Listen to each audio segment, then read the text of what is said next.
Good afternoon, everyone. Today, I'm going to teach you about the qualities of a good economics teacher. These qualities should be in every teacher, but here are some points in which I'll tell you what should be the qualities in a good economics teacher. You are also I think all of you are also a teacher, so you know it better. But I'm going to give you some definitions and points about the good economics teacher. Professor Jack has written in the book Education of the Whole Man that a teacher is the most important person in the whole world. And Albert Einstein also had said it is the supreme art of the teacher to awake joy in creative expression and knowledge. There are many qualities that a teacher should have. The first one is deep knowledge about the subject. As you know that if a teacher has a good knowledge about his subject, his or her subject, he or she may present his topic very influensively, with full of confidence for the students in the class. And it also gives a type of a confidence in the teacher to present his content in front of the students. And deep knowledge should may also give a teacher to learn more and more about the particular subject. The second one is having great management skill. And for the economics teacher, there are several kinds of deeds and several kinds of work that has been given to the economics teacher for the management.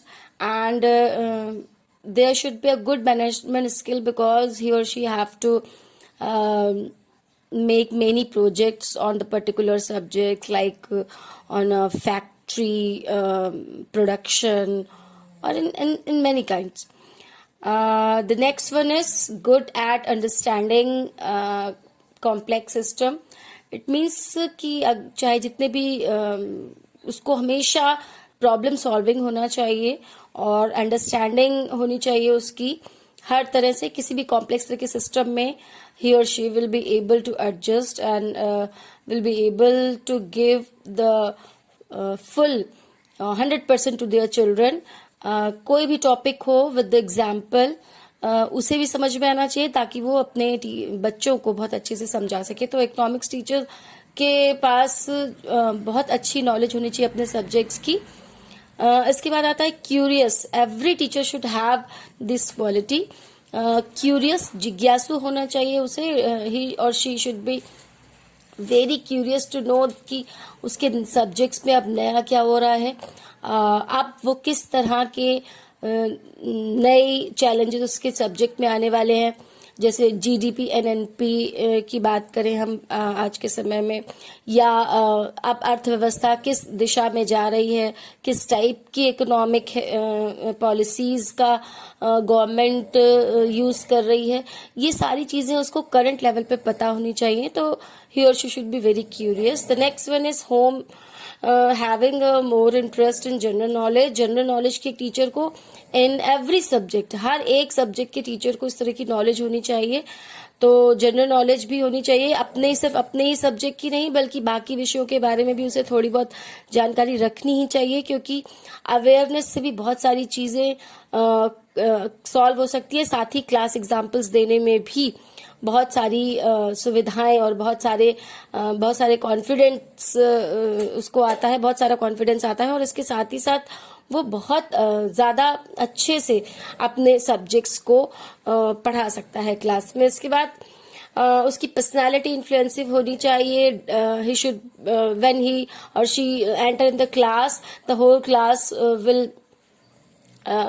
Field with full enthusiasm. क्योंकि एक dull teacher जो class में enter करता है, और अगर आप face से डल हैं और आपके फेस से एंथुजियाज्म नजर नहीं आ रहा, तो बच्चे भी वैसे ही डल हो जाते हैं. तो इट मीन्स ही और she should have a influencive personality.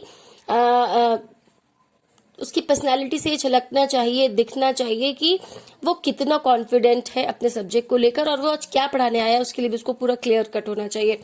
Independent thinker, लोग क्या सोच रहे हैं या सबके अलग अलग क्या व्यूज हैं, बट जैसे मान लीजिए आप एक कंज्यूमर हैं, या आप प्रोडक्शन के बारे में बात करते हैं, या आप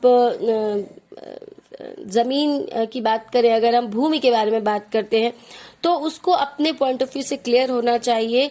उसको जनरल नॉलेज के साथ साथ अपने विचार, एक विचार रखने वाला होना चाहिए, क्योंकि अगर आप देखें कि इंडिपेंडेंट थिंकर होना बहुत आवश्यक है, because a teacher, when a teacher is thinking independently, he or she can give you a more appropriate view to the for the subject also, and he or she should be trained, because जैसे कि आप लोग training लेकर अगर आप पढ़ाते हैं, तो there are certain steps for training, for training to teach how to teach economics, किस तरह हमें चार्ट का यूज करना चाहिए, कब हमें मॉडल्स का यूज करना चाहिए, किस तरह हमें pie charts, graphical mode, graphics charts, और ये सारी चीजें कैसे यूज करनी चाहिए, इसके लिए भी एक जो है वो इकोनॉमिक्स टीचर को पूरी जानकारी होनी चाहिए।